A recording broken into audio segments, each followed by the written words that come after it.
Okay. Welcome, Drink with James, episode 41.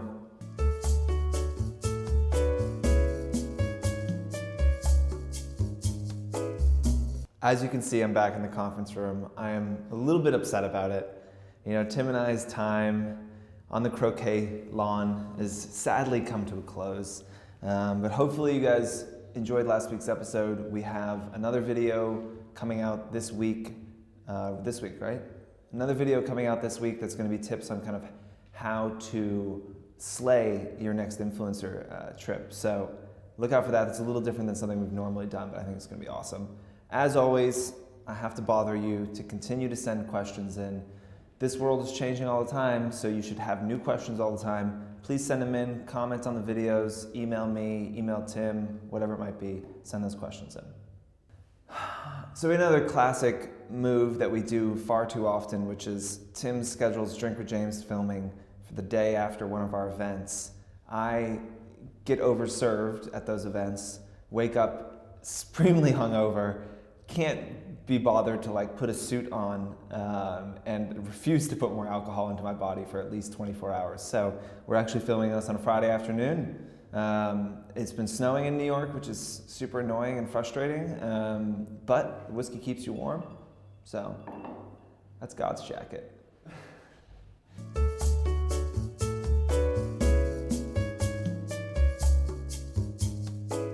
I know we've talked about quite a few times that as you're growing, you know, starting to work with a professional photographer should be a step that everyone should take.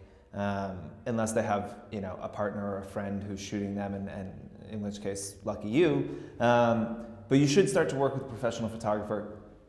You know, rates vary across the board. I think that what I hear as kind of normal is like, for someone who's good, is like $250 an hour. Now, if you're fast, you should be able to shoot 3 or 4 looks in an hour.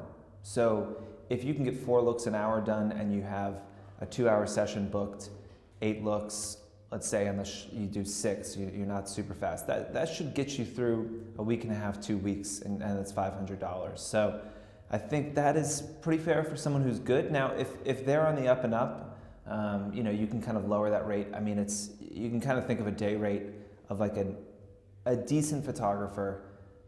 Not amazingly experienced, but a decent one is, let's say $1,000 a day, and then just divide by the hours that you're going to be paying them. So if a day is 8 hours and it's $1,000, Tim's the math major, not me, but that's a little over $100 an hour. So it's kind of where you want to be. Someone who's like quite talented, who's really good, who also has their own following, obviously that's going to be quite a bit higher. Any photographer that's, you know, worth their salt and is intelligent knows that if you have 300,000 followers and they have 5,000 and they want to shoot more bloggers, well, a good way to do that is by having you take, you know, them taking your photo and you crediting them in the photos. So if you have a big following, you know, you might be able to get a little bit more of a deal, and you can expect, if the photographer has a big following, to pay quite a bit more.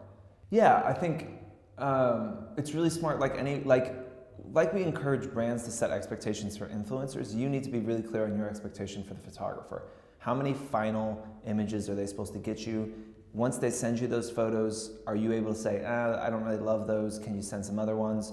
Are you making selects, or are they? You know, back when I used to sometimes take influencers' photos, I used to like to just pull open my computer and have them do selects while we were shooting, so that I knew exactly the photos they wanted, and I wasn't trying to pick which photos they felt like fit their blog. But be clear on how many you expect. You know, if you know you need 10 photos for a blog post, maybe tell them to deliver 20 to you, 20 final images, or you want to pick selects. Whatever it is, you can kind of set that. They're working for you, so make sure you kind of set exactly what you want.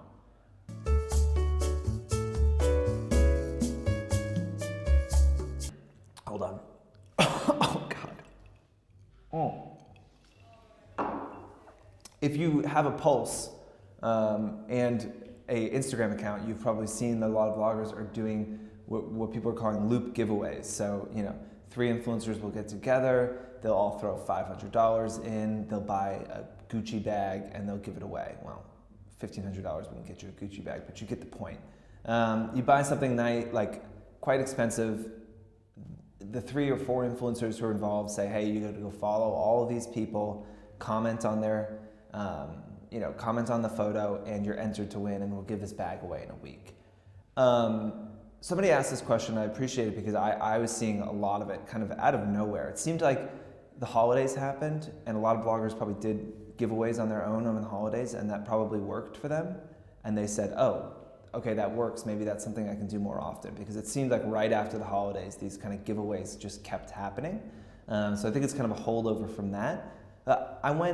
When I got the question, I went and looked at some of the data. I saw that like Margot and me had done a giveaway, and I did see a big spike in her following. I think you just have to figure out for yourself if it makes sense and if it feels right for you, because I think some bloggers struggle with the idea of doing a giveaway because it feels kind of cheap.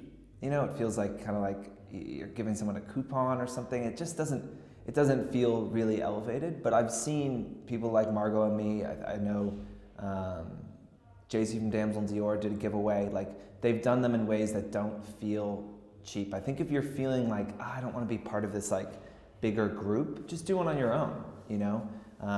However much you think it's worth and you can afford, $300, $500, $1,000, buy something there, and you can have people, tag their friends in the post to try and get a following. I think the thing about saying, oh, you have to follow these 3 girls to be entered, I wonder how engaged and how valuable those followers are really going to be to you. And if you look at the equation, then you know that, and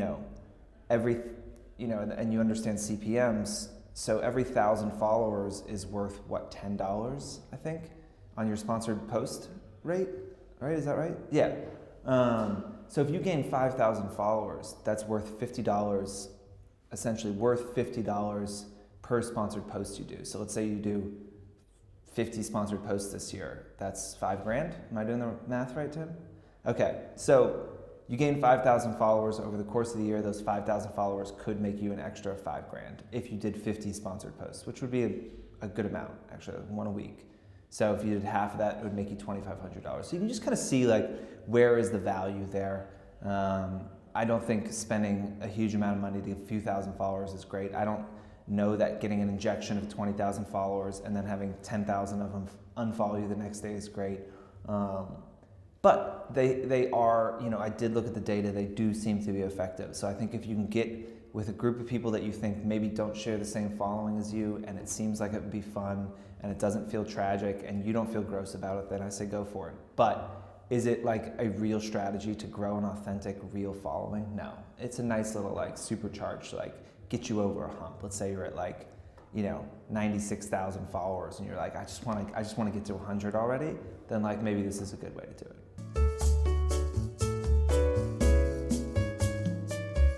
So this is like a two-part question, it seems like. One, you have a job and you're an influencer. This is the case for 98% of influencers out there. When I was a photographer, I never quit my job. I always still had a day job. So, you need to be upfront with your employer that you're doing this, and they need to know it's a part of your life, and an important part of your life. And you certainly, you will need their support to do the things potentially that you want to do. One, they just need to be okay with you basically advertising for other brands, which most people should be okay with because it's a kind of a separate thing. The other thing is like the travel and the trips and the things like that. So I know when I was a photographer, I had Puma reach out and they wanted to send me to Dubai, and they gave me like 2 weeks notice. So I go to my boss and I was like, hey, could I go to Dubai? She was like, that sounds incredible. It's like, it's 10 days. She's like, okay, when? I was like, it's like a week and a half from now. And it wasn't great, but she knew that like I was very passionate about this and I really wanted to do it. And look, generally your boss is just a person who, is supportive of you and wants you to do good things. So if they know that this is important to you, and you give them enough time and you don't, your real job, your day job doesn't suffer because of travel or things that you're doing, then they should have no problem with it at all. it's if you try and hide it and you're weird about it and you're kind of shady about it, that I think you can kind of get yourself into some trouble. Now, if you work for a company that does sponsored posts, that's an interesting question. Should you be involved in those sponsored posts? I would say no. You should be an advocate for the brand that you work for regardless. I mean, you're spending 40, 50, 60 hours a week working for this brand. They're paying you, God knows what they're paying you.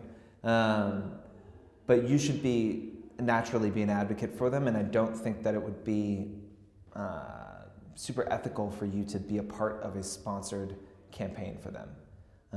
Again, the things that you work on, you should be excited about regardless, and posting about anyway. And again, if you're a beauty influencer and you worked for a beauty brand and you didn't post about that beauty brand, that would feel really weird. And I don't even know if it would be legal for you to be a part of the sponsored post, because even if it was, think about how it would look to your colleagues. You're getting paid your salary and you're getting paid again to post about the brand you already work for. So I would steer clear of that, but hopefully you have a job that you really love and you want to post about. If what you want to do is be an influencer and your day job isn't cool with it, I think you have to probably get a new job. I don't think you're going to be able to, you have to be able to throw yourself into something fully.